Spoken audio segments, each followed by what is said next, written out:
Good morning, ladies. Welcome to my channel, Change Your Now. For women who want to get things done well, and get it done by themselves because they don't want to have to wait, waste time, or pay anyone else to do it. Let's face it, right now we're looking to save all the money we can in any area of our lives as possible. But if any of you out there can relate to having a big property and fitting this in around all the other responsibilities in life, if you don't have the right tools, it's just never going to be accomplished. So I wanted to go through just really quickly the basics of the power tools that are necessary if you have, 2, 3, 4 plus acres, even 1 acre. It'll get done in no time. So number one thing that I recommend, besides a zero turn, of course, the zero turn is not in this picture, but that is one of the lawnmowers that we ended up getting into that cuts our 3 acres really quickly compared to the tractor we used to have. I want to say that it went from like 3 hours down to about an hour. So it made a big difference. We have a 54-inch deck. That is huge for just cutting down on the time. Now, the other thing that I have is a smaller, just very light push mower. This is a Craftsman and it's about 20 years old. This thing starts on the first pull every year. Once we get through the winter season and I go to start it in the spring, it just always starts. So I'm going to put links to any of these things that I'm recommending underneath so you can go ahead and purchase them. The only thing is this one, because it's 20 years old, hopefully they still make a Craftsman that's that quality of a piece of equipment. But I don't like the self-propelled. They can be very heavy, bulky, difficult to push up hills and to get in and around. I love this one because it's just easy and it's light. And the pull cord isn't that hard. Now, what I do for the gas tanks, because mowers take regular gas, which we'll always put in a larger gas bottle or a gas container, and I will label them. This one I didn't label because we always have regular gas in a big jug. Whereas over here, you've got the two-stroke, and then the two-stroke we put in a smaller container, and I label it because you never want to mix up the two. You will completely ruin your equipment.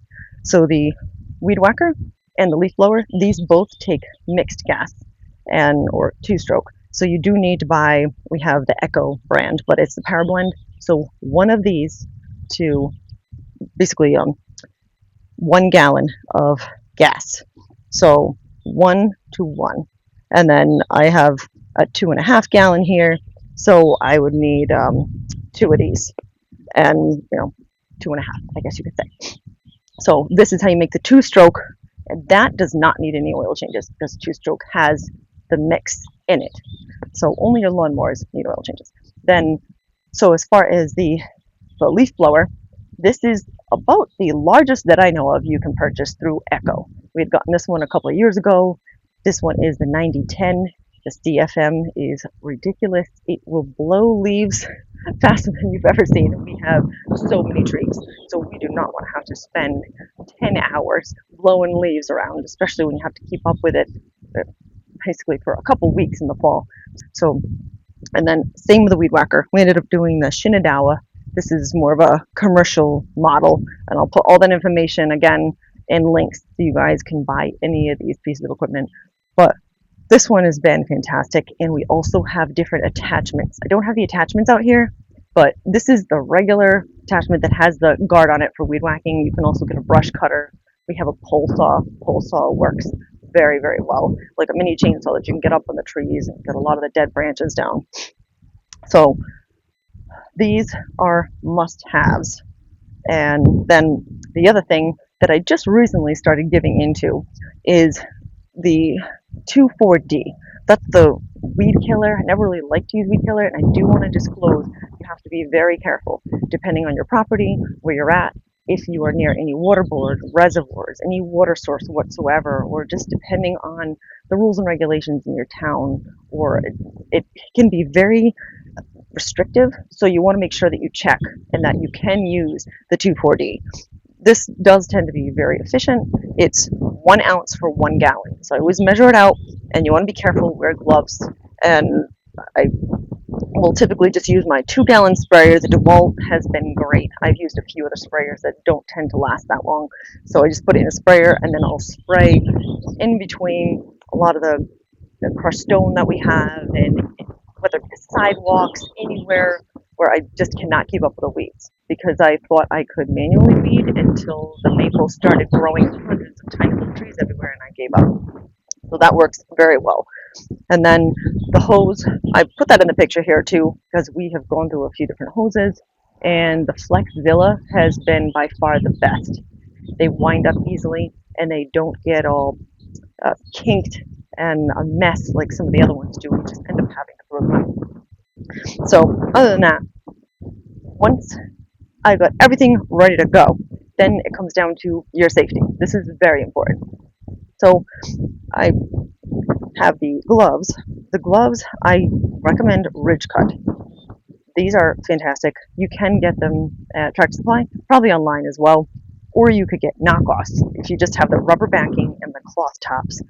I guess you could buy the knockoffs, but I really love the Ridge Cut, which I'm going to put in my links again. But they're nice and cool in the summer, and they give you extra grip to be able to hold on to anything. So whether it be furniture, whether it be using your tools, gardening, weeding, it just gives me grip for everything, but they're very light and they're not bulky and they don't make your hands sweat. So I even have a pair for painting because they're so much more comfortable than those little latex gloves. Hearing protection, this is an absolute must. You always want to make sure that you put your hearing protection on, and I have the muffs because these are so much better than the little buds. The little buds that say the noise cancellation, no, they are not going to work. They're not going to protect your ears. You can hear all the sound from these high-pitched two-stroke motors through those, so you want a good pair of muffs. You also want safety glasses. I have the yellow ones, but you can also use sunglasses, whatever's going to protect your eyes. But anything like this, you want to make sure that you have, because when you're using any of these pieces of equipment, things can kick up in your eyes, and you don't want to take that chance. And then the other thing that I will use when I'm doing any kind of yard work, just to make sure, I do have rubber boots that go up to my knees, because using sneakers, I've had issues before, or even if you're just using low cut boots, I've had problems where rocks have kicked up, or you're stepping in mud, poison ivy, all kinds of things. If you have the rubber boots that go up to your knees, you're going to have an extra layer of protection. And if you're stepping in any kind of weeds or mud or poison ivy, you're not going to have the issue. You just wash them off. So those are great. And then just a quick little recommendation on cleaners. I have this one, the method I ended up getting, they have a lime and they have a lemon. It smells really good. And then Simple Green. I use these to clean any of my equipment. Many times I will use a toothbrush, believe it or not. And just a couple times a season, I do like to get in and around and make sure that all of these pieces of equipment are cleaned well, and that helps longevity. You don't want to have to be repurchasing or buying this expensive stuff any more than you have to. And if you keep everything in good shape, then they should last a very long time. So I always make sure to clean around and in with a toothbrush. You don't want to saturate because they do have motors, they have the engines, the air filters. You don't want to just hose them off. But I'll put Simple Green in a little container with a toothbrush, and then I can get in and around all the nooks and crannies, get all the grease and all the junk off. And then I also wanted to show these because these paper towels are awesome.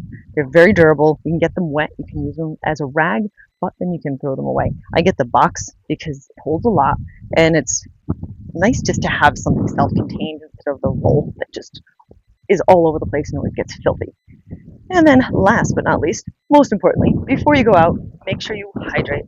When it's really hot out, or maybe if it's not muggy, but extremely warm with the sun, you'll forget that you're dehydrated, and you can end up either getting lightheaded, you can get just dehydrated, and it's not going to be fun. It's not going to be pretty, and you'll end up not being able to get everything done out there because you'll have to go in and take a rest.